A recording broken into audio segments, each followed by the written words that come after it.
막힌 것은 열리며 부족한 것은 채워지는 이 좋은 계절에 하나님을 찬양할 수 있고 예배할 수 있는 자리에 저희들이 있음을 감사합니다. 평생을 하나님 앞에 신앙 고백하며 살게 하시고 평생을 주님 앞에 드려진 자의 모습 가운데 저희들이 있게 하여 주시고 하나님의 손발로서 이 땅 위에 머물게 하여 주옵소서. 이것을 위하여 죽도록 그리고 죽기까지 살아갔던 수많은 믿음의 조상들의 자취를 따르기 위하여 저희들도 이 시간 같은 신앙 고백을 드리겠습니다. 전능하사 천지를 만드신 저희들의 주인 되시는 예수님, 오늘도 사모하는 마음으로 주의 전을 찾게 해주시니 감사합니다. 주께서 찾으시는 성령과 진리로 드려지는 이 복된 예배를 통해 주님 홀로 영광받아 주시옵소서. 하나님과 저희들 사이에 가로막힌 담이 없도록 온전한 회개를 할 수 있게 도와주시고 저희들 속에 정한 마음이 창조되고 정직한 영이 새로워져서 하나님의 진실하고 순결한 동역자가 될 수 있도록 저희들을 인도해 주시옵소서. 그리하여 이 말세지 말에 하나님의 뜻을 이루고 하나님의 기쁨을 성취하는 일에 저희들 각자가 그 그릇에 합당하게 쓰여지게 해 주시옵소서. 저희로 하여금 모든 신령한 지혜와 총명에 하나님을 아는 것으로 채우게 하시고 주께 합당히 행하여 범사에 기쁘시게 하고 모든 선한 일에 열매를 맺게 하시며 하나님을 아는 것에 자라게 하시려고 이 시대를 위해 예비하신 귀하신 사자 목사님을 통해 거룩하신 말씀과 기도로 양육해 주시니 감사합니다. 마지막 시대를 이끌어 나가는 김상배 목사님을 지켜주시고 영육을 강건케 하시며 목사님이 말에 하나도 땅에 떨어지지 않도록 주님의 권세를 덧입혀 주시옵소서. 하나님의 권능의 두 팔로 목사님을 붙들어 주시고 말씀이 가는 모든 길을 열어주시어서 땅 끝까지 복음화시키게 해 주시옵소서. 주님의 몸된 교회를 위해 복을 쌓아두신 하나님, 하나님의 집을 위한 저희들의 작은 정성과 섬김에 비해 주께서 저희들에게 누리게 하신 은혜와 복이 한없이 크매 감사합니다. 저희에게 복을 주시기 위해 저희를 떠나지 아니하리라는 영원한 언약을 저희와 세우신 대로 온 마음과 정신을 다해 기쁨으로 저희에게 복을 주시는 구원의 하나님을 기뻐하며 감사하며 찬양하오니 주님 오시는 그날까지 사나 죽으나 주님의 것으로 주님과 함께 호흡할 수 있도록 저희들을 붙드시고 저희들의 모든 것을 주관해 주시옵소서. 들을 것이 있고 볼 것이 있는 교회로 저희들을 불러주신 은혜에 감사하며 저희들 각자가 할 일을 찾아 단마음으로 섬길 수 있도록 은총도 해 주시옵소서. 말씀과 기도와 믿음으로 세상을 다스리게 해주시고 저희에게 관계된 모든 것을 완전케 해주실 우리 주 예수 그리스도의 이름으로 감사하며 기도합나이다. 아멘. 히브리서 9장 22절 한 절입니다. 율법을 쫓아 그의 모든 물건이 피로서 정결케 되나니 피 흘림이 없은즉 사함이 없느니라. 같이 한번 봉독하겠습니다.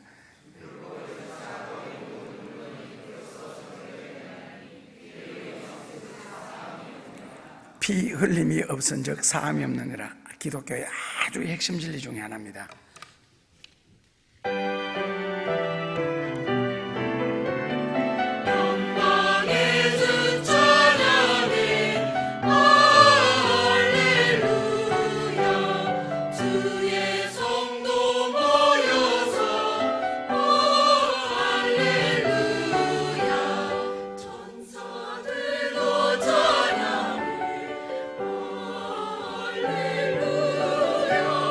주의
델리에서 기차로 12시간 30분, 내려서 버스로 3시간 30분 떨어져 있는 딘도리 지역, 외우기 쉬우려고 그러면 단도리 지역 하면 되는데, 딘도리 지역에 교회 건축을 시작했습니다. 지난주부터요.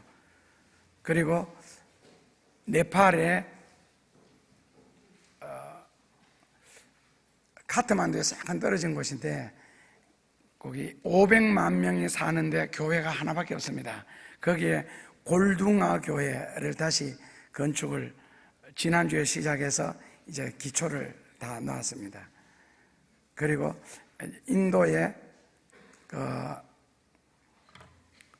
저는 그렇게 하지 마라 그랬는데 학교 이름을 한나라 초등학교 그렇게 이름을 붙여서 선교센터와 교회 복합 건물이 지금 2층이 올라가고 있습니다. 요즘엔 아주 성경금 보내느라고 바빠요. 3곳이 동시에 올라가니까 작년에는 그런 식으로 7곳에 건축을 했습니다. 금년에는 이 학교가 생각보다가 돈이 많이 드네요. 건축하는데. 그래서 금년에는 아마 3곳 지금 하고 있습니다. 오늘 히브리서 9장 22절 피 흘림이 없은즉 죄 사함이 없느니라. 굉장히 아주 구원받는 문제에 있어서 핵심 구절입니다. 이 죄 사함 문제에 대해서는요. 우리가 살고 있는 현실이라는 것이 어떤 의미에서는 인류 역사상 가장 절망적인 시기에 살고 있지 않느냐. 노아 홍수 시대처럼 완전히 멸망해버리면 그걸로 끝나는 거고, 소돔 고모라처럼 태워져 버리면 끝나는데 존재하고 있으니까 문제가 되는 거거든요. 앞으로는 아마 시간이 흐를수록 점점 더 심화되고 점점 더 고통스러운 때가 다가오지 않느냐 하는 생각이 듭니다. 왜냐하면 세계적인 오염이 점점 심각할 것이고, 그리고 각종 공해 문제, 그리고 이건 점점 더 공해 위기는 현실적으로 더 다가오고 있고, 그리고 자원의 고갈 문제, 그리고 인구의 폭발 문제, 지구의 이상 징조, 전쟁의 공포, 각종 위기 의식, 불안, 절망, 낙심들. 우리가 모르게 우리의 숨을 조아오고 있는 것이죠. 지금 몇 년 전에 미국 LA 어떤 교회 집회 갔을 때 갔는데, 제가 가기 2달 전에 그 교회 전도사님이 목을 메어 자살을 했습니다. 참 교우들의 칭찬이 자자했던 전도사님이었는데, 연세도 50대 중후반이었고 사랑도 많고 친절도 많고 외적으로 볼 때는 전혀 그런 것 없었는데 그냥 자살했습니다. 그리고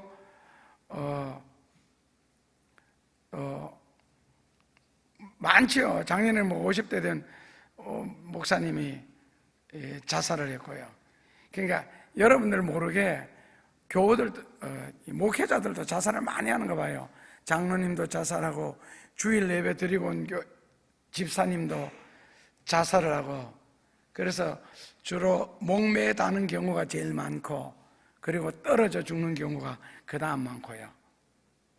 신앙인들, 아니 그냥 신앙인들 같으면은 이해를 믿음이 없으니까 하고 넘어가겠는데, 목사님, 전도사님, 장로님, 적어도 이런, 근데 구원사님들은 자살 잘 안 하는가 봐요. 왜냐하면 구원사님 자살했다는 소리를 내가 들어본 적이 없거든. 근데 집사님들이 왜 죽을까? 그런데 한 가지입니다. 우울증이라는 병 때문이에요. 우울증의 인간적인 결론은 자살입니다. 그거밖에는 답이 없습니다. 그런데 이제 우울증 환자도 대보니까 기도하니까 공황장애, 공황공포, 우울증 이런 병들도 아주 깨끗하게 낫는 경우들도 몇 번을 봤습니다. 그래서 그런 경우에는 아마 기도로서 처리하면 될 것 같은데, 그러면 왜 목사님들, 전도사님들은 그럼 기도 안 해서 죽느냐? 자기가 자기를 못 이깁니다. 문제는요, 중이 어떻게 자기 머리 깎느냐? 요즘 중이 나무의 머리 깎아주는 경우가 어디 있어요? 중 지금 다 자기 머리 자기가 깎습니다. 목욕탕에 가서 면도기를 가지고, 면도기가 요즘 좋았어요. 그거 없을 때 칼로 밀 때는 안 되지만은 다 깎습니다. 그런데 특히 우울증이라든지 그 자체를 이미 자기를 엄습해 와 있는데, 아무리 목사님, 전도사님이라 할지라도 못 이기는가 봐요. 왜냐하면 자살하는 것을 보면. 근데 이제 자살과 구원 문제는 우리가 새롭게 따로 다루어야 할 문제인데, 어쨌든요. 그러니까 결국에는 세계가 어떤 멸망이라는 장소를 향하여 막 그 심판을 위하여 빠른 속도로 달려가는 것 같고, 그리고 보이지 않는 그 죽음의 손이라는 것이 우리 알게 모르게 세상을 좋아오는 것 같아요. 결국 개인적인 문제이기도 하고요. 그런데 이러한 모든 세상적으로 일어나는 문제를 성경에는 그 원인을 한마디로 말해서 죄라고 이야기합니다. 이 도저히 이해가 되지 않는 답인데 어쨌든 성경에는 죄라고 합니다. 죄 때문에 그런 문제가 생긴다는 거예요. 심지어는 화산이 폭발해서 수많은 사람들이 고통을 당하거나 지진을 통하여 수많은 사람들이 죽는 문제, 때로는 비가 너무 많이 와서, 때로는 홍수를 통하여 수많은 자연재해, 이런 모든 것들이 인간의 죄 때문이래요. 이해 안 되시지요? 죄 때문에 화산이 폭발합니까? 죄 때문에 비가 많이 옵니까? 그런데 성경에는 죄 때문이랍니다. 왜냐하면 에덴 동산에는 그런 게 없었거든요. 에덴 동산에는.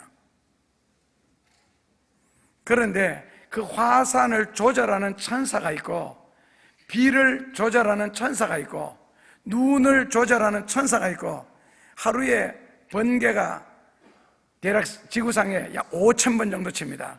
매일 평균 하루에 5,000번 번개를 치거든요. 많이 칠 때는 훨씬 더 많고요. 근데 그 번개를 조절하는 천사, 눈을 조절하는 천사, 이것이 성경에 보면 그게 다 있답니다. 그래서 어떤 곳에는 비가 너무 안 와서 문제고, 어떤 곳에는 너무 많이 와서 문제고, 그래서 결국에는 천사들이 그것을 조절하는데 하나님의 명에 의해서 조절된다는 거예요. 그러니까 결국에는 성경이라는 것은 여러분들을 이해시키기 위해서 있는 책이 아닙니다.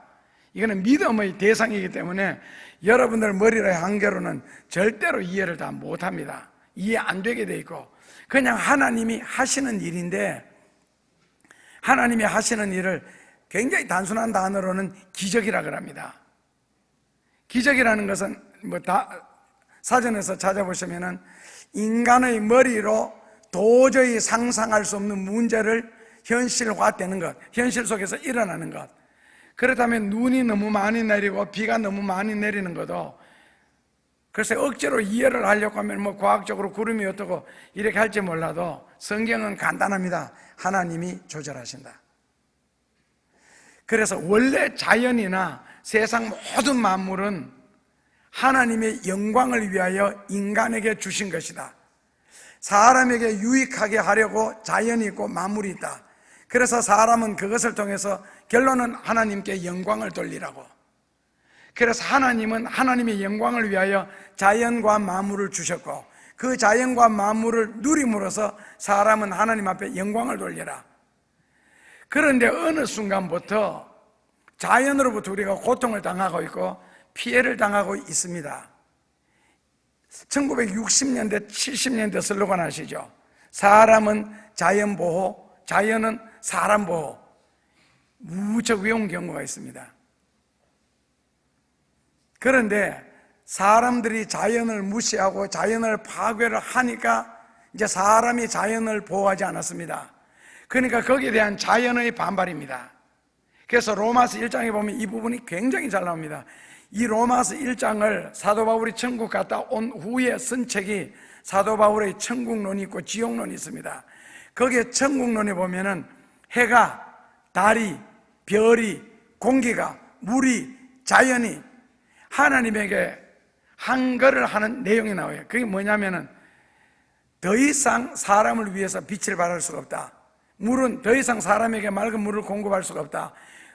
공기는 더 이상 사람에게 맑은 공기를 이제는 공급할 수 없다. 왜? 인간의 죄 때문에. 이렇게 말을 합니다. 죄 때문이라고. 자연을 파괴한 이야기 하지 않습니다. 사람의 죄 때문에 우리는 더 이상 할 수 없다. 그러면서 과일들이 나타나서 다시 하나님에게 묻지요. 더 이상 사람들에게 좋은 과일을 공급해 줄 수 없다. 왜? 사람들이 나를 먹고 즉 과일을 먹은 후에, 혹은 물을 마신 후에, 혹은 밥을 먹은 후에 그것이 내 몸속에 머무는, 사람 몸속에 머무는 동안 사람들은 그 몸을 가지고 죄를 짓더라는 겁니다. 그래서 더 이상 우리는 공급할 수가 없다. 그래서 출애굽기 23장에 보면은 이 하나님을 잘 경외하고 섬겼을 때 주시는 복 중에 하나가 물과 양식의 복을 내리고, 그리고 병을 너희에게서 제하리라 그랬거든요. 질병을 제하리라가 아니고 병을 제하리라. 질병과 병은 근본적으로 다릅니다. 그러니까 병을 제하리라 그럽니다. 그러니까 자연이 이제는 사람에게 반항을 하는 거예요. 원래 세상에는 사시사철이 없었습니다. 사람이 옷을 전혀 입지 않고서도 아주 행복하게 평화롭게 살 수 있는 최적의 환경, 그것이 원래 자연이었거든요. 그래서 그 최적의 환경 속에서 모든 것이 풍성했고 풍요로웠습니다. 그런데 인간이 죄를 짓고 난 뒤에서부터 그 창세기 8장 22절에 보면은 사시사철이 생기게 됐고, 사시사철이 생기게 된 것은 사람이 범죄를 했을 때 지구가 순간적으로 23.5도 기울어졌다고 합니다. 이게 성경적인 증명입니다. 그 지구가 23.5도 기울어졌기 때문에 더위와 추위, 심음과 거둠, 여름과 겨울이라는 사시사철이 생겼고, 에덴 동산에서는 지구가 기울어지지 않는 상태였습니다. 그래서 신명기 28장 15절에서 68절까지 보면은 저주의 종류가 98가지 나옵니다. 병의 종류 마찬가지고요, 재해 종류, 재앙 종류 다 마찬가지입니다. 그렇게 수많은 재앙들, 재해들, 질병들 98가지나 나열하면서 한마디로 사람들이 진리를 실천하지 않았다, 이렇게 결론을 맺습니다. 그래서 결론은 로마서 3장 10절에 의인은 없대, 한 명도 없다라고 내려지고, 그리고 로마서 3장 23절에 모든 사람이 죄를 범하였음에 하나님이 축복하신, 그러니까 하나님이 준비하신 축복, 하나님이 준비하신 영광, 하나님이 준비하신 은혜, 하나님이 준비하신 그 사랑에 미치지 못한다고 했습니다. 미치지 못하니까 누리지 못하고 얻지를 못하는 거죠. 죄를 범하였음에. 그래서 모든 사람들이 다 죄인이다 보니까 죄인들이 생각하는 것은 항상 악할 뿐이다. 창세기 6장 5절에 그렇게 해놨습니다. 사람들이 생각, 사고방식 자체가, 의식구조 자체가 죄로 물들여져 있다는 거죠. 그래서 선한 것이 세상에서 사라졌다.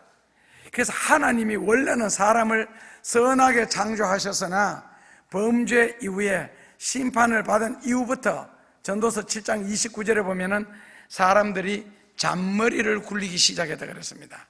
잔머리 자체는 모두가 이기주의에서 나옵니다. 이기적인 데서 나오고, 그래서 모든 사람들의 생각, 모든 사람들의 의도, 그 속에는 항상 복선이 깔려있고 악이 숨겨져 있다.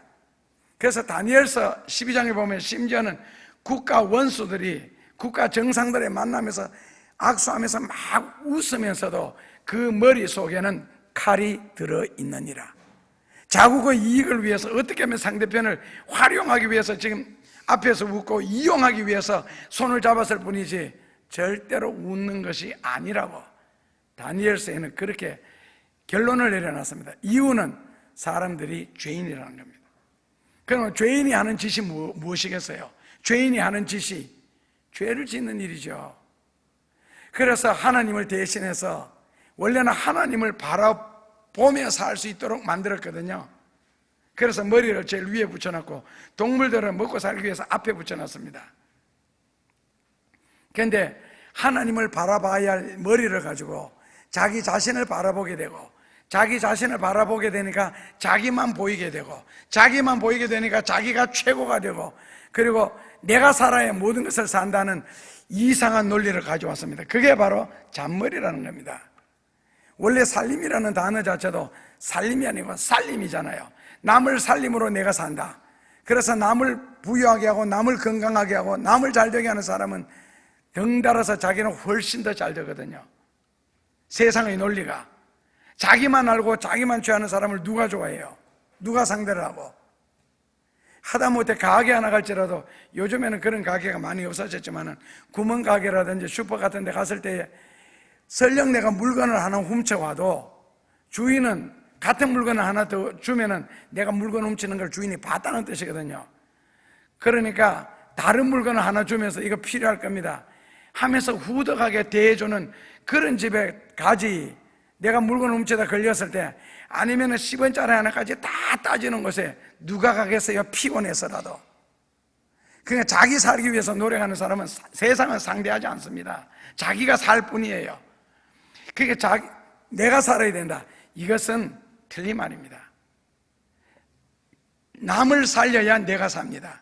그러다 보니까 나만 바라보게 되니까 타락한 이후에는 자기 의견, 자기 생각, 자기 주장, 이게 굉장히 강하게 대두되고, 누구든지 내 의견, 내 주장, 내 생각에 반대하는 사람이 있으면 일단 원수 지려고 작정하고 화부터 내고, 대화가 안 되죠. 대놓고 화부터 내려고 생각하니까 결국에는 자기 이익을 위해서는 어떤 짓이든지 하겠다.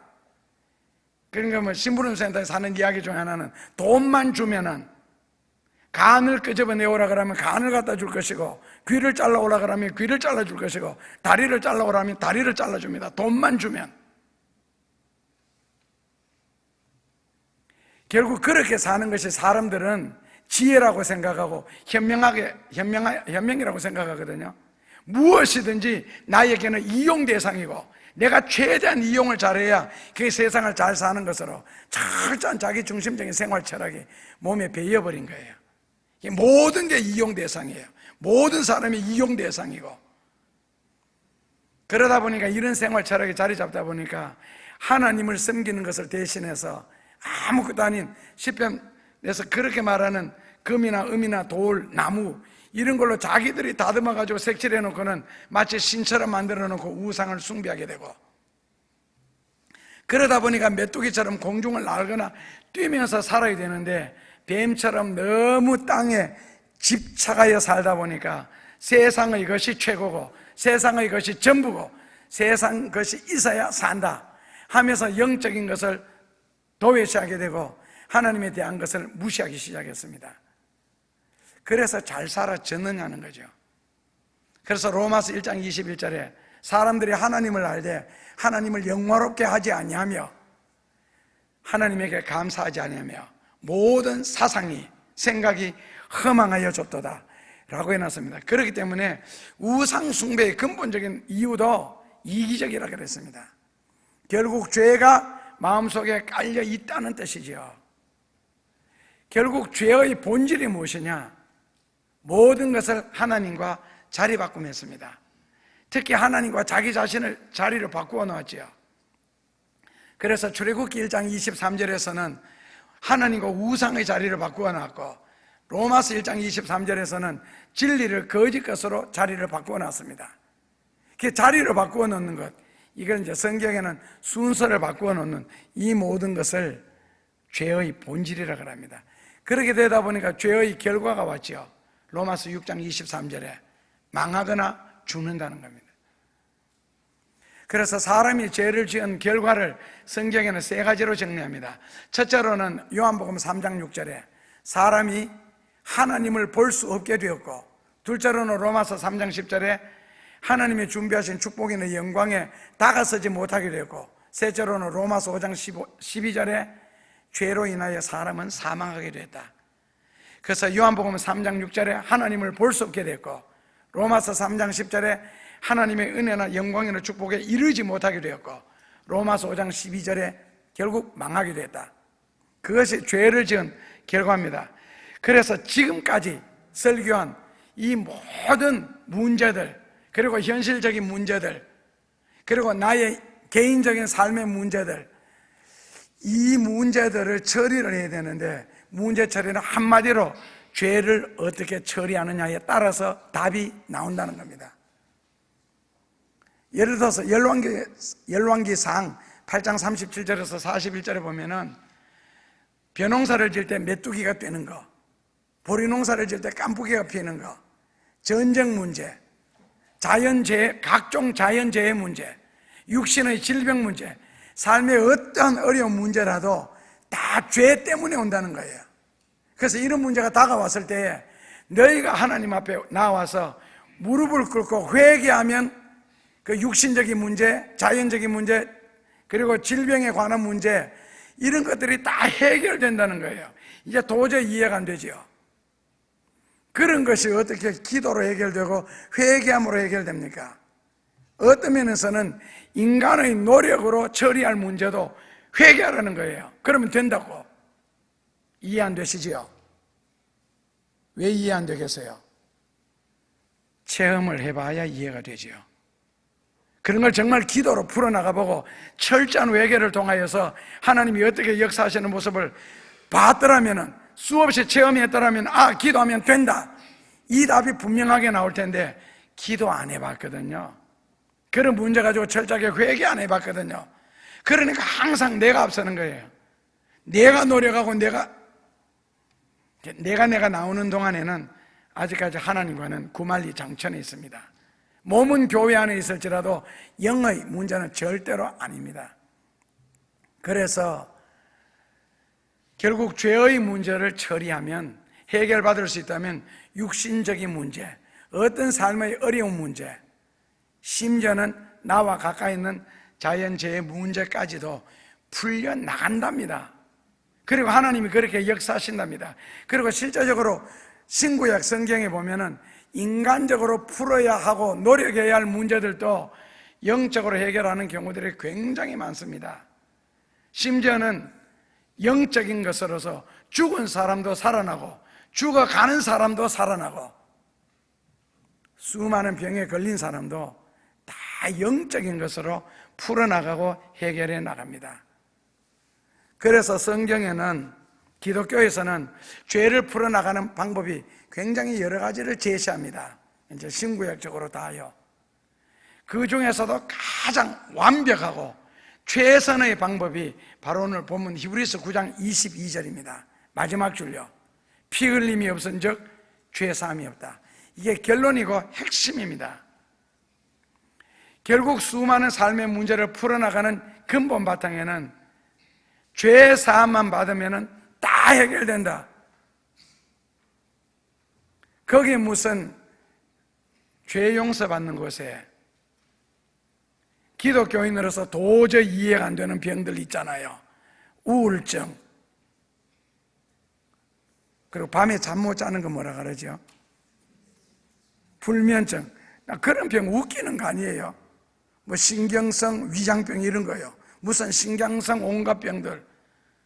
아니, 교회 다니는 사람이 무슨 그런 병이 다 걸려요. 사치스럽게. 그는 사치예요, 사치. 아니, 범사에 감사하고 항상 기뻐하는데 무슨 뭐라고? 우울증. 그리고 교우들하고 끊임없이 모여가지고 영적인 은혜 나누고 교제하고 같이 운동하고 밥 먹고 하는데 무슨 우울증이에요. 그리고 성경에 게으르면 밥도 먹지 말고 게으르게 살아가다 차라리 죽어라 그랬는데 무슨 밤에 불면증이 와요. 일하는데도 밤에 잠이 안 와요. 낮에 자니까 밤에 잠이 안 오지요. 낮에 노니까 밤에 잠이 안 오고. 무슨 불면증이. 그런 사람 진짜 회개해요. 이 신경성 위장병, 불면증, 이 우울증이 진짜 회개해야 돼요. 도대체 신앙생활을 어떻게 했으면 그런 병이 다 걸려. 그렇게 고급스러운 병을, 우리하고 어울리지 않는 병. 회개하시면 됩니다.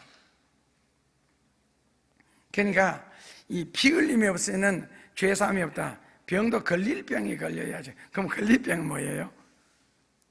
나 잘 모르겠네. 있어요. 이 일을 너무 많이 해가지고 오는 병 뭐라 그러죠? 예?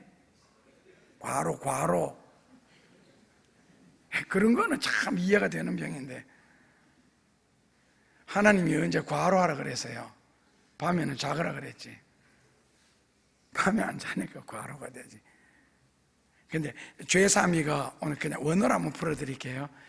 죄사함이 없은즉 피 흘림이 없은즉 죄사함이 없다. 기독교의 핵심 구절이라 그랬죠. 죄사함이라는 말은 죄를 취소한다는 뜻입니다. 아니면 죄를 탕감한다. 죄에서 너를 놓아보낸다. 법적으로 말하면 속박으로부터 벗어난다. 미국에서 왜 한국 사람이 자기 딸살이 혐의로 25년 동안 감옥에 살다가 풀려나신 분 있죠. 얼마나 억울했겠어요. 그러나 결국 사반세기 다 지나갔는데 이 법적으로부터, 그러니까 속박으로부터 벗어난다, 아니면은 풀려난다, 노연한다, 죄를 취소한다, 아니면은 형사적인 단어로는 무죄 방면한다, 아니면은 죄에 대한 의무나 처벌을 면제한다. 이게 죄 사함이라는 단어 뜻이에요. 여러분들이 죄를 실컷 지었는데 하나님이 뭐라고요? 네 죄 취소한다. 그럼 죄가 하나도 없이 돼버리는 거예요. 그 죄 때문에 분명하게 갇혀야 되거든요. 책임져야 되고 그래야 되는데 뭐라고요? 무죄 방면한다. 이게 죄 사함이라는 단어입니다. 그러니까 갇혔을 때와 자유로울 때를 비교한다면은 특히 영적인 문제로 갇혀졌을 때에 인간적인 모든 문제들이 발생하잖아요. 그런 걸 생각하면 죄 사함 받는다는 것은 축복 중에 축복입니다. 물질적으로 지금 얼마 돈 더 버는 거, 뭐 육신이 건강해지는 거, 그것은요 다 부분적인 거고 일시적인 겁니다. 이 죄 사함을 받으면은 글쎄 그런 거하고 비교가 되겠어요? 예를 들어서 돈을 얼마 더 벌었다고 해서 그게 좋아가 막 춤추는 사람 봤어요? 그게 좋아가 눈물을 펑펑 흘리면서 감사하는 사람을 봤어요? 그냥 속으로 기뻐하면서 움켜쥘 뿐이지 그것 때문에 너무 기뻐서 춤을 추거나 감격에 눈물 흘리는 사람 뭐 저는 한 번도 본 적 없습니다. 그리고 심지어는 저는 이 건축을 하면서도 건축 헌금한다는 말을 한 번도 안 했는데 특히 해외에서 들어오는 헌금들이나 지방에서 들어올 때요,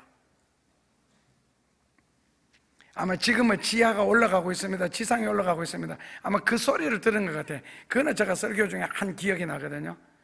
그런데 예를 들어서 저 통장으로 몇 억씩 넣어줄지라도요, 그냥 그분을 위해서 축복 기도할 뿐이지 그 몇 억 들어왔다고 그것 때문에 기쁘고 수많은 곳에서 헌금이 들어온다고 해서 그것 때문에 즐겁고 그런 적은 한 번도 없었습니다. 그래서 제가 아직 덜 떨어져서 그런지 몰라도 저는요 10억이나 1억이나 1000만 원이나 100만 원이나 저한테는 똑같아요. 그냥 돈일 뿐이다. 그런 생각 들지 10억 한다고 와 많다, 뭐 10만 원 한다고 와 적다, 이런 생각 자체가 안 들어요. 그냥 돈이에요. 그냥. 그런데 이 죄사함이라는 말이 참 좋은 단어입니다. 죄사함이라는 말은 용서한다, 면제한다, 해방한다, 이 세 가지 뜻이 있거든요. 아까는요 죄를 취소한다, 탕감해준다, 놓아보낸다, 속박으로부터 벗어난다, 무죄 방면한다, 죄에 대한 책임을 처벌해준다, 처벌을 면제한다, 이 뜻인데 한마디로 말하면 용서, 리미션, 면제, 그 다음에는 해방입니다. 그런데 이 죄의 대가가 없이 용서하거나 면제받는 것은 불가능한 거거든요. 그런데 주기도문에도 우리가 우리의 죄를 사하여 준 것 같이 우리 죄를 사하여 주옵시고, 사도신경에서도 뭐가 나와요?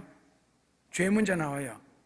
전능하사 천지를 만드신 하나님은 죄를 사하여 주신 것과 몸이 다시 사는 것과 죄를 사하여 주시는 것과, 그러니까 주기도문에서도 죄를 사하여 주시는 것, 그 다음에는 사도신경에서도 죄를 사하여 주시는 건데, 이 죄가 뭔지 아세요?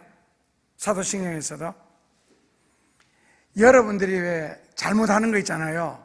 뭐 예를 들어서 뭐 혈기를 부린다, 욕을 한다, 싸운다, 거짓말을 한다, 그거 아닙니다. 주기도문이나 사도신경에서 다루는 죄 문제는 그게 아니에요. 그것은요 회개함으로 용서받을 수 있는 거예요. 그 죄가 아니고, 죄는 debt, D-E-B-T, debt, 우리말로 바꾸면요 빚 졌는 거예요. 그런데 여러분들 혹시 빚을 져가지고 협박 전화 받아보신 적 있으세요? 저는 빚을 져서 협박 전화 거는 사람 옆에 서가 있은 적이 있어요. 안양의 어떤 병원에 신방 갔다가 엘리베이터 앞에 서서 기다리는데 깡 많은 사람인데 인상은 좀 험했어요. 얼굴에 이렇게 자국도 있고. 아니 전화 거는데 아이고 옆에서 전화 그 소리를 듣기만 할지라도 막 소름이 끼치더라고요. 근데 그 전화를 받는 사람은 그거 생각하니까 절대로 남에게 빚져서는 안 되겠다. 그 다음에는요 빚을 져서 수많은 사람들 앞에서 머리카락에 잡혀가지고 막 흔들면서 그럼 멱살 잡고 다리 걷어서 패대기 치는 장면 경험해 보셨어요? 빚을 진 후에. 아니면 빚져서 살이 바짝바짝 마를 정도로 진짜 잠 못 자고 고민해 보셨어요? 내가 죄 지은 것은 회개하면 돼요.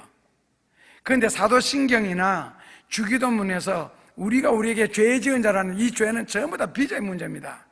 그러니까 결국 우리는 하나님 앞에 갚을 수 없는 빚을 진, 바로 사도 바울이 고백한 것처럼 그것을 용서해 준다는 거거든요. 그렇다면 빚은 그냥 용서 자체가 안 되죠. 누군가가 반드시 대가를 지불해야 되는데, 사람이 죄를 지었으면 형벌을 받는 것은 당연한 거잖아요. 죄 없는 사람이 형벌을 받는다는 건 이상하잖아요. 그래서 죄 있는 사람은 형벌을 받아야 되는데, 자기가 죄 있는 사람이 남의 죄를 위해서 죄를 책임질 수는 없다는 거예요. 그래서 깨끗하신 분, 죄가 전혀 없으신 분, 여기에서 이제 하나님의 아들의 필요성이 나타나는 거예요. 그래서 예수님만이 우리 죄를 사하실 수가 있고, 예수님만이 우리 죄를 대신해서 형벌을 받았기 때문에 그 예수님 뒤에 숨는 자는 누구든지 예수님의 은혜를, 그래서 십자가에서 달려 돌아가셨다는 게, 우리는 교회에서 하도 들으니까 첫째로 재미가 하나도 없고, 둘째로 실감이 전혀 안 나고, 셋째로 흥미 자체를 안 느낍니다. 왜? 너무 많이 들어서. 근데 실제로 너무 많이 들은 그 십자가의 은혜를 저는 체험하는 사람 거의 못 봤습니다. 십자가의 보혈이라고 그렇게 고백하고, 그 다음에는 십자가의 은혜가 크다. 여러분들 그 십자가 은혜 얼마나 체험했어요? 그리고 십자가의 보혈의 은혜 얼마나 체험했어요? 안 하셨잖아요. 못 하셨잖아요. 적어도 그거 발견하면은요, 최소한 10년은 웁니다. 10년은 눈물로 보낸다고요. 아무리 짧아도요, 3년, 5년, 6년, 7년, 8년씩요. 밤낮으로 눈물이 흐른다면 6개월 이상 갑니다. 하셨습니까? 그리고 우리는 교회를 너무 오래 다니고, 교회 다니면서 하도 십자가 이야기니, 십자가 영변, 십자가 은혜 소리 들으니까 그런 모양이다. 그러니까 교회에 처음 나오는 사람들도 기도하면 뭐라고 합니까? 이 죄인의 죄를. 그러는 거 속으로 내가 무슨 죄 짓는데, 내가 돈 벌어서 내가 먹고 사는데 무슨 죄를 지었는데, 속으로는 그래 생각하면서 하나님 이 죄인의 죄를 용서해 주시고. 왜요? 하도 교회 오면은 자동적으로 죄인 되어버리잖아요. 그래서 속된 말로 그런 말 하잖아요. 의사 앞에 가서 환자 아닌 사람 없고, 목사 앞에서 교회 와서 죄인 아닌 사람이 없다고. 그런 식의 의뢰것이 되어버리니까 결국 이게 실감이 안 나는 거예요. 그 은혜를 구체적으로 체험하지 못하니까 은혜가 되지 않고, 그게 진짜 이게 십자가라는 게 기독교의 핵심이잖아요. 우리는 거기에 관한 관심보다가는 로마서 8장 32절에도 말씀하신 것처럼 다른 모든 것을 너희에게 더하여 주시지 않겠느냐. 그 다른 모든 것 있잖아요. 아이가 시험에 합격하는 거, 사업이 잘 되는 거, 아픈 가족이 건강해지는 거, 걱정 근심 없어지는 거, 아주 단순하고 세상 지엽적인 문제들요. 그런데 성경에는 독생자 예수님을, 너희 죄를 대신해서 십자가에 못 박으신 하나님이 다른 모든 것을 너희에게 그냥 주시지 않겠느냐는 거거든요. 그런데 왜 우리는 다른 모든 것에 관심이 가면서 그 로마서 8장 28절에 하나님을 사랑하는 자, 이 하나님을 사랑한다는 여기에는 왜 관심이 안 갈까요? 예수님을 사랑하는 일에는. 이게 왜 그러냐? 죄 때문에 그렇습니다. 이기심 때문에 그렇고요. 머릿속에 내 어떤 것이라는 꽉 차 있으니까 하나님에게 머리가 안 돌아가는 거예요. 예수님에게. 오늘 피 흘림이 없으면 죄사함이 없다. 이 예수 그리스도의 은총을 받지 못한다면 그 모든 것 다 꽝입니다. 그렇다면 세상적으로 어떤 기도를 했을 때 기도가 이루어졌어요. 이스라엘 백성들처럼 광야에서 물 마시고 싶다 할 때 물 마시도록 만들었고, 고기 먹고 싶다 할 때 고기를 입속에 넣어둔 채로 하나님은 죽이기 시작하는 거예요. 기도의 응답을 내주신 채로 죽이기 시작하고, 축복해 주신 채로 죽이기를 시작하는 거예요. 그러니까 축복받고 죽는 거예요. 말이 앞뒤로 좀 안 맞죠. 축복받고 저주받아 죽는다는 말이. 그러나 하나님은 그렇게 하셨습니다. 그러니까 인간적으로, 세상적으로 잘 된다는 것이 절대로 그게 축복만은 아니라는 겁니다. 뭐가 없으면 하나님을 사랑하는 자, 이 하나님에 대한 사랑이 없다면, 그 하나님에 대한 사랑은 예수 그리스도 독생자를 통해 우리에게 나타내셨는데 그 예수님을 사랑하는 것이 없다면, 그래서 여러분들의 기도 속에나 신앙생활 속에서 어떻게 하면 하나님의 것을 내가 조금이라도 끌어내릴까, 받을까 노력하기보다는 어떻게 하면 내가 예수님을 더 사랑할까. 에베소서 5장 10절에 있는 것처럼 내가 주님을 기쁘시게 할 것이 과연 무엇일까, 그런 것을 시험하는 것. 예를 들어서 뭐 작정기도로 시험한다든지 전도함으로 시험한다든지, 아니면은 부담이 되도록 일생에 한 번은 헌금하면서 시험을 한다든지, 아니면은 내 몸을 선교사로 바쳐서 1년이든 2년이든 자비 선교로 나감으로써 그런 식으로 하나님을 기쁘시게 할 것이 무엇인가. 그리고 갈라디아서 1장 24절에 있는 것처럼 나로 말미암아 어떻게 하면 하나님께 영광 돌릴까, 이런 것을 고민함으로써 모든 것을 더하여 주시는 하나님을 체험할 텐데, 순서를 바꾸었잖아요. 그게 죄의 결과라 그랬죠. 순서 바꾸는 거. 그러니까 더 꼬이지요. 안 되지요.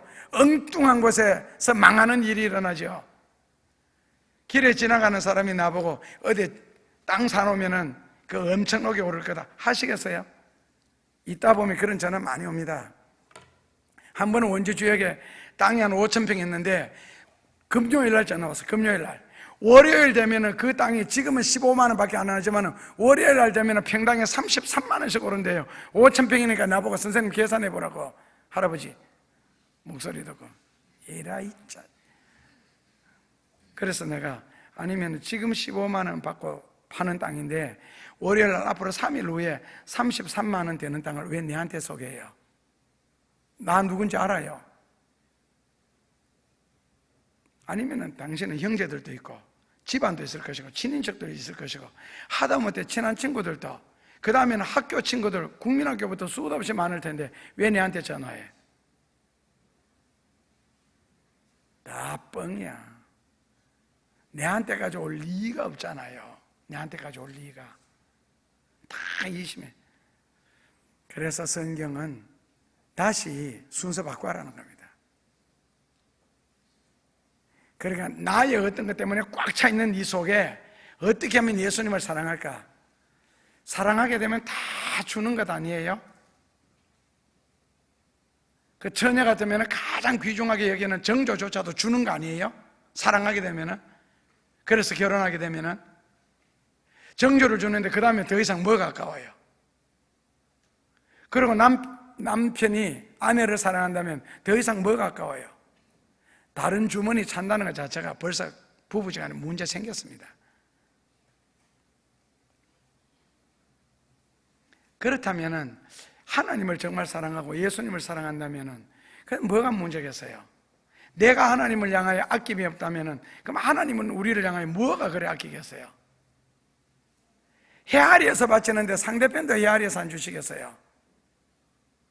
아낌이 없다는 말은 정성이잖아요.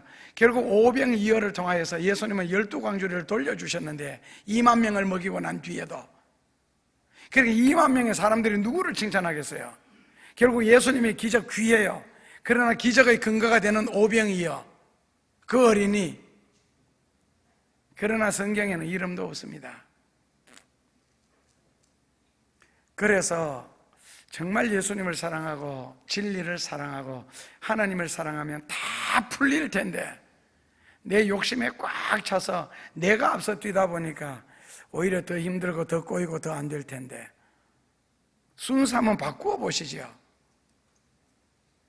그래서 이 피 흘림이 없은 적 죄삼이 예수님이 무죄 반면, 그리고 우리가 아무리 잘해도 잘못해도 야 너 그 죄 아니야, 그 취소해버리면 그만인 것을, 그래서 현실에서 이 하나님을 믿는다, 예수님을 믿는다는 것, 십자가의 보혈의 은혜를 입는다는 것이 여러분들의 생명을 딱 떠나는 순간에, 그러니까 아직도 죽기 전에 세상에 있으면서 이제 그 숨이 원래 이 배꼽에서부터 숨을 쉬잖아요, 어린아이들은. 그러다가 점점 가슴으로 차오르고 나이가 들면은 이제 가슴으로 숨을 쉬잖아요. 그러다가 이제 죽어가면은 목구멍으로 숨을 쉬잖아요. 그러다 여기다 헐떡거리다가 그 다음에 죽잖아요. 근데 여기 바로 목구멍 혀 바로 밑에 숨이 걸려가지고 헐떡거릴 때, 그때 되면서 이제 조금 있으면 이제 영안이 열리게 되거든요. 그러면 이제 하나님의 세계가 나타나게 됩니다. 이제 좀 있으면은 내 영혼을 천사가 오든지 마귀가 오든지 데리고 가겠죠. 천사가 와서 데리고 갑니다. 데리고 가서 그 다음에는 이제 지옥으로 천국으로 분리될 때 마귀에 의해서, 그러니까 마귀에 의해서, 그러니까 이제 사자죠. 그것을 이제 천사도 사자고 마귀도 사자니까요. 그때가 되면은 내가 십자가의 보혈의 공로를 힘입었다, 예수님을 믿었다니까 얼마나 큰 축복이라는 걸요. 그때는요 돈도 생각 안 나고 아내도 생각 안 납니다. 만약에 산 사람이 한마디 해준다면 우리 몸의 기관 중에서 가장 끝에 죽는 기관이 있습니다. 청각입니다. 다 죽어도 청각은 안 죽습니다. 그래서 마지막 순간에 숨이 끊어졌을 때도 아셨죠?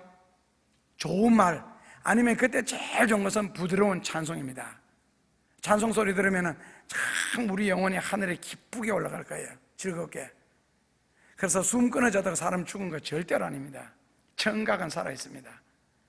그래서 그때가 되면은 하늘 문이 열리면서 영혼은, 그때는 처자식 돈 아무것도 생각 안 납니다. 내가 예수 믿었다는 그 은혜, 오직 그거 한 가지는 않고, 그리고 나중에 앞에 가서 심판을 받을 때에 결국에는 내가 이 땅 위에 사는 동안 하나님을 위해서, 그리고 하나님의 관심 있는 위를 위해서 내가 얼마나 살았느냐, 그것만 남을 뿐이지, 세상에 내가 얼마나 좋은 집이 있는데, 얼마나 좋은 물건이 어디에 있는데, 전혀요. 그래서 이 가장 큰 은혜, 가장 큰 축복이 오늘 예수 믿는 교회를 다니는 사람들에 의해서 가장 무시당하고 외면당하고 있다는 거. 그래서 로마서 8장 1절에 보면은 믿는 자에게는 정죄함이 없다. 이게 참, 이 교리적인 구절들이, 원래 교리라는 게 그렇잖아요. 그 종교에 있어서 가장 귀한 것, 한마디로 엑기스를 말해라 했을 때 끄집어내는 게 교리거든요. 도그마. 이게 얼마나 귀한 구절인데, 근데 교리 설교는요, 재미대가리 하나도 없습니다. 은혜가 하나도 안 되고. 우리는 현실에 피부에 접촉되는 거, 손에 잡히고 당장 눈에 보이는 게 훨씬 크게 보이죠. 근데 원리는 교리가 귀하게 보여질 때 진짜 하나님 앞에서 내가 설 수 있는 그런 성도가 될 수가 있습니다. 결국 하나님이 우리를 보시는 것은 내가 죄를 지었고 잘못한 것을 보시는 것이 아니고 십자가의 공로, 그것을 보시면서 그 뒤에 감춰진 나를 덮어주신다는 거죠. 용서해 주시고, 이것 때문에 내 죄 없다, 그렇게 해주시는 것이고. 그래서 사도행전 4장 12절에 예수 그리스도 외에는 구원받는 길을 허락한 적이 없다. 그래서 모든 종교들은 선을 행함으로써 악행을 이긴다. 그래서 선행으로서 악행을 이김으로써 구원을 받는다, 이렇게 해놨거든요.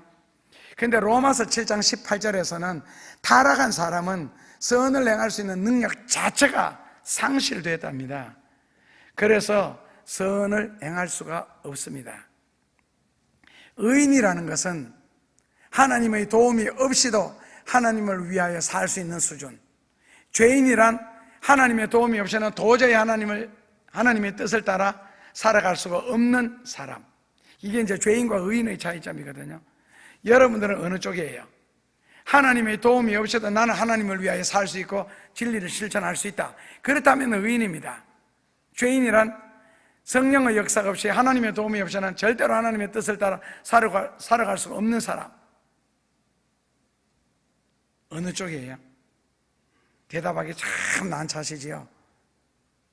배운 성경 말씀을 생각한다면 우리는 분명하게 의인의 반열에 있어야 되고, 교리적으로 생각한다면 우리는 죄인의 반열에 있어야 되고, 그냥 정리를 한다면 예수님이 이 세상에 오신 목적 중에 하나가 나는 의인을 부르러 온 것이 아니고 죄인을 부르러 오셨다.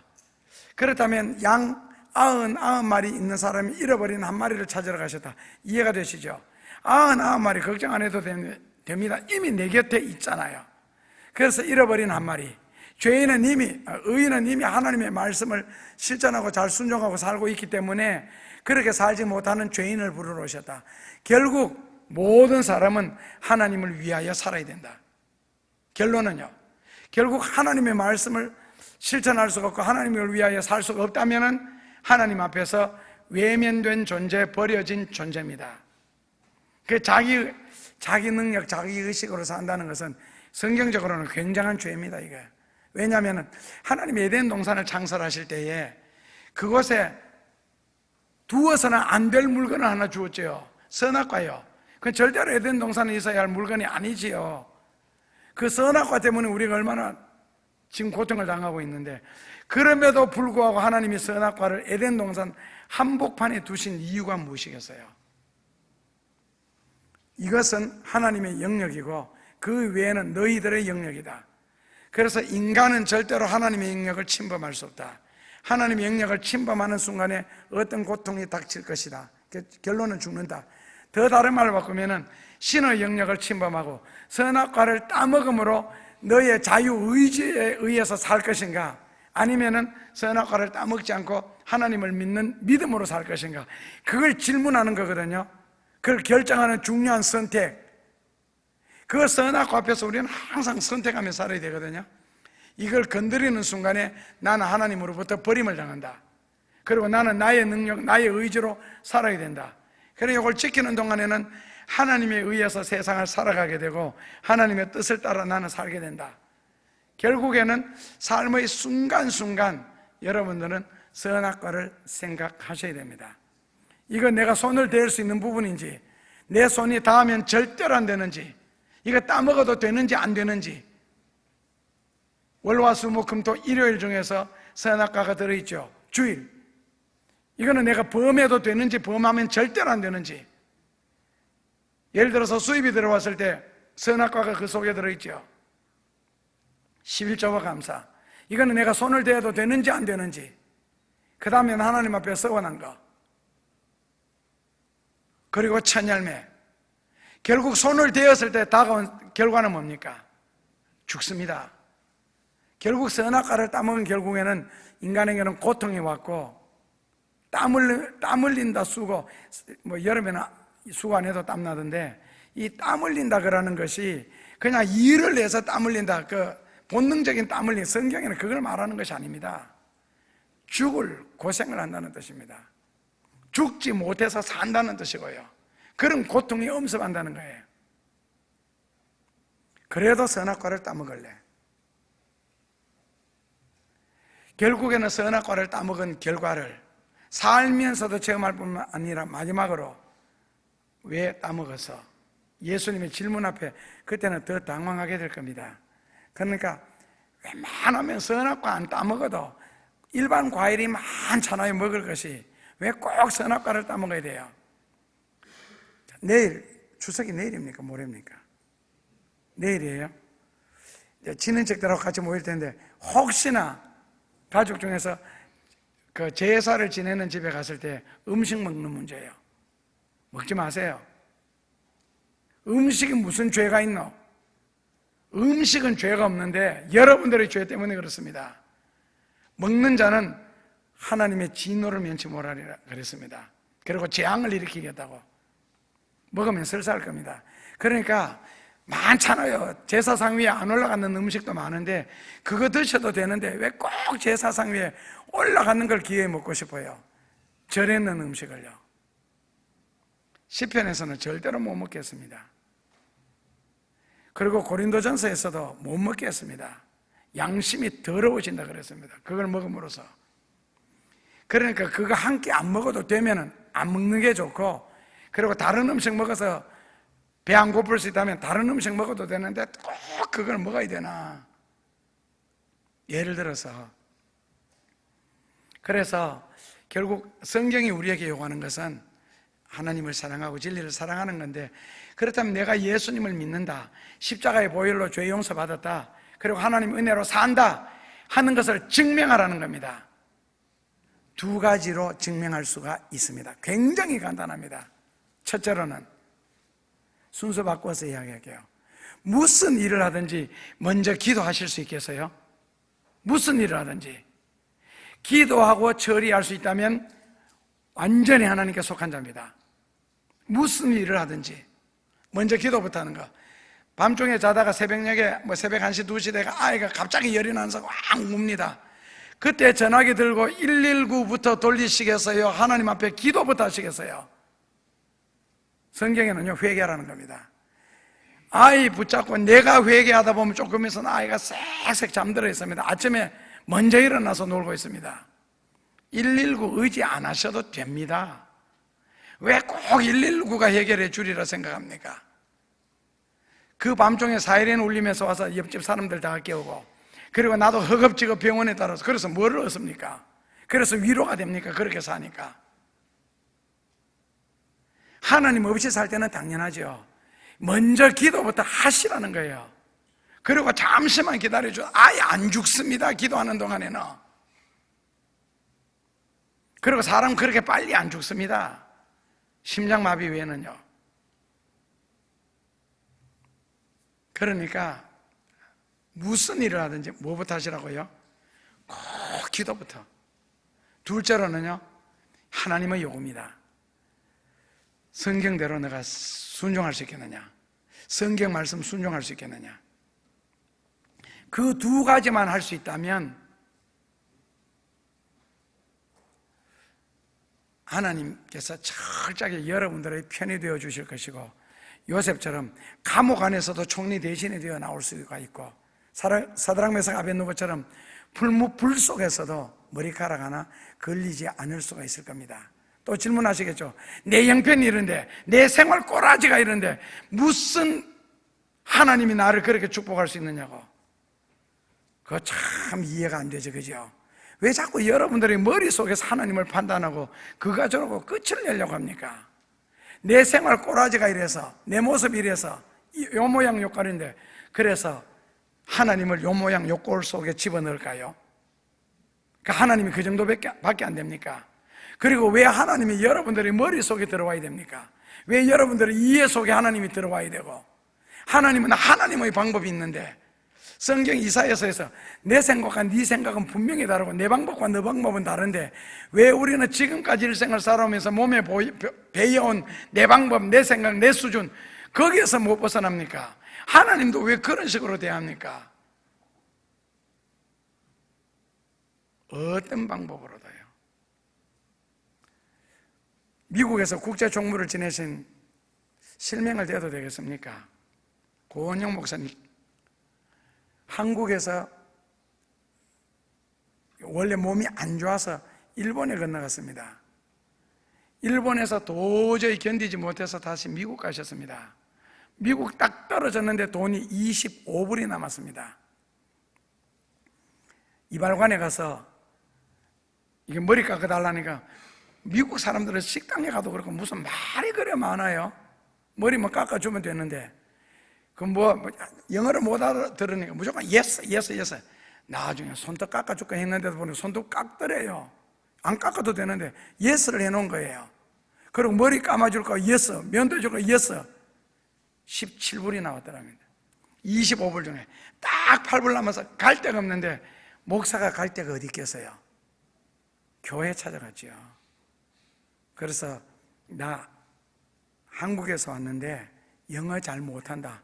그리고 당신은 무슨 말을 해도 나는 yes, no밖에 못 알아들으니까 그냥 내가 기도하고 싶다. 기도할 수 있는 방이 있느냐 물었더니 있대요. 그 대신에 오랫동안은 기도 절대로 안 되고 잠시 하고 나와야 됩니다. 알았다 하고 기도실에 들어가서 안에서 문을 잠그었습니다. 그리고는 일주일을 금식해서 목사님이 난리 났습니다. 매일 시간 날 때마다 와서 문을 떠대려고 안에서 문을 잠가서 절대로 열어주지 않았대요. 결국 주일날 아침에 문을 열었습니다. 결국 목사님하고 상담했습니다. 나 한국에서 공부하고 싶어서 미국에 왔는데 영어 할 줄 모르고 지금 내가 돈 8불밖에 없다. 내가 오늘 헌금하겠다. 그럼 나는 1원도 없다. 그렇게 이야기를 했습니다. 목사님 예배를 다 인도하고 마지막 광고 시간에 한국에서 개척교회를 한 적이 있는 목사님이 오셨다. 그리고 몸은 안 좋다. 지금 병이 걸려 폐결핵이었거든요. 지금 몸에 병이 걸려서 몸이 안 좋다. 그리고 영어 못 알아듣는다. 혹시 이분을 누가 모시고 가실 분이 계시겠느냐. 그리고 공부하고 싶어서 미국에 왔다고 한다. 하여튼 광고를 어떻게 했는지 예배 끝난 후에 세 사람이 손을 들었습니다.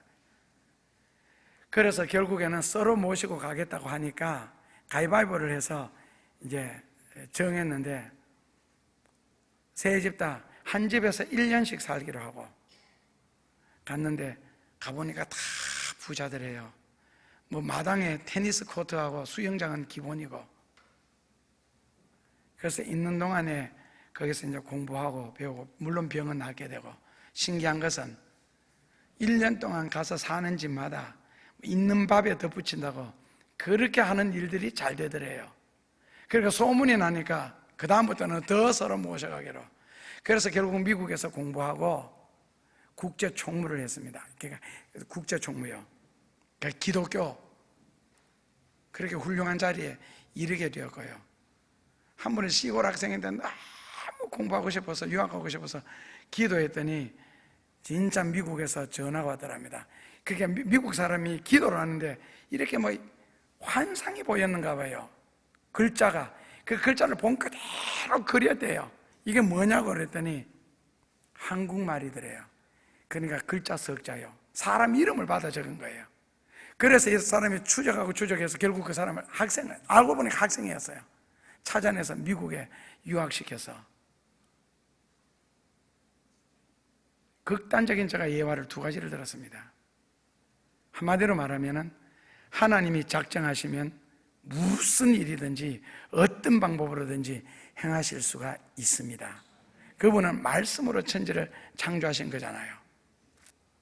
그러니까 내 머릿속에 하나님을 가두지 말자는 거죠. 내 경험 속에, 내 지식 속에 하나님께. 그래서 내 모양이 이 꼬라지인데 아닙니다. 그 꼬라지기 때문에 오히려 하나님을 더 의지해야 되는 것 아닙니까? 더 기도해야 되고, 더 믿음으로 순종하고, 힘들고 어려울수록 더 말씀을 순종해놔야 미래가 있고, 더 많은 기도를 해놔야 희망이 있잖아요. 2가지 굉장히 어렵고 힘듭니다. 결심만 하면은 굉장히 간단합니다. 식사할 때 기도하고 먹는 게 그렇게 힘듭니까? 아침에 일어나서 어떤 일을 하고 잘 때, 그리고 회사에나 사무실에 가서 잠시 기도하는 게 그렇게 힘듭니까? 할 수 있습니다. 그리고 성경 66권 펼쳐놓고 순종해라 합니까? 지금 할 수 있는 것, 만약에 그렇게만 할 수 있다면 여러분들의 세상에서 하나님께서 가장 귀한 자, 가장 복된 자로 하나님과 사람 앞에서 은총과 귀중히 여김을 받는 축복된 자리에 여러분들이 있을 겁니다. 예수님 감사합니다. 하나님의 말씀이 실감나게 하소서, 그리고 체험되어지게 하옵소서, 그리고 이대로 이루어짐을 깨닫게 하옵소서. 예수님 이름으로 기도합나이다. 지난 일주일을 저희들을 지켜주시고 수고하고 땀 흘린 사업을 주신 것 감사합니다. 그 성과에서 구별하여 선교와 감사와 11조로 바치오니 훗날 받을 복의 근거가 되게 하시옵소서. 예수님의 이름으로 기도드립니다. 예수님,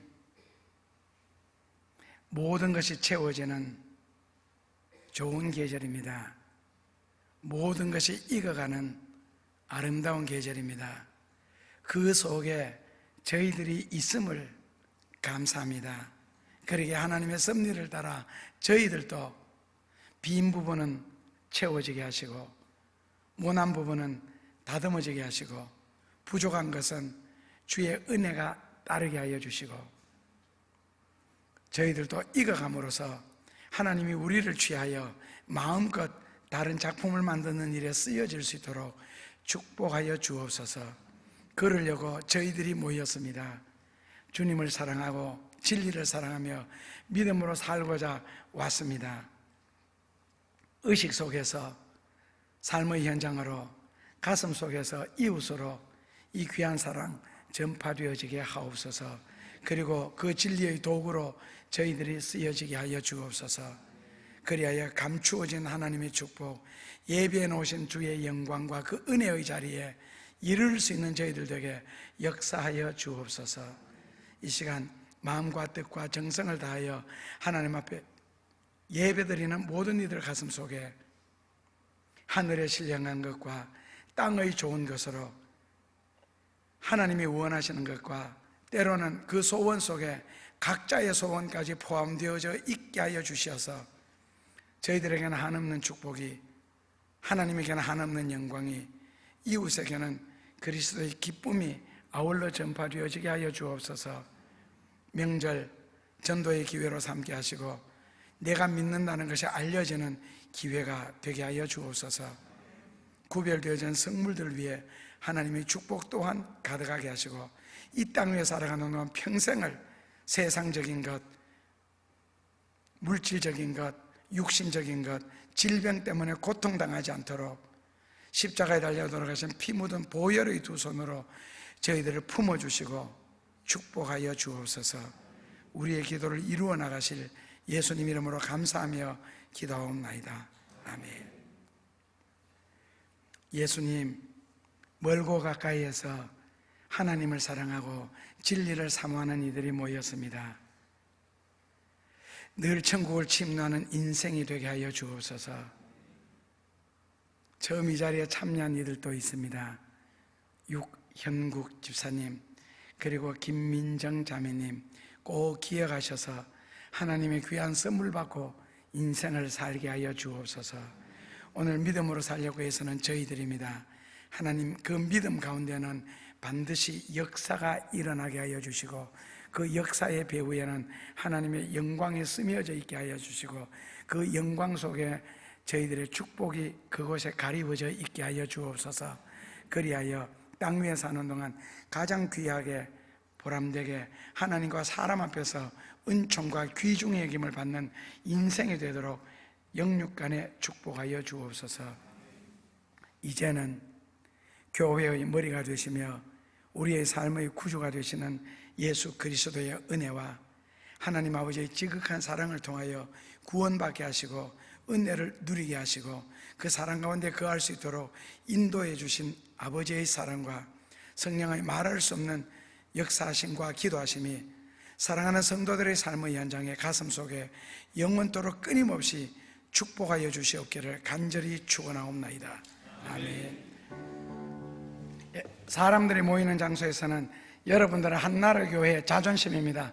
절대로 무시당하지 마시고 아셨죠? 앞으로도 은총과 귀중의 여김을 받는 그 자리에 꼭 있기를 주님의 이름으로 축원합니다. 아멘. 감사합니다.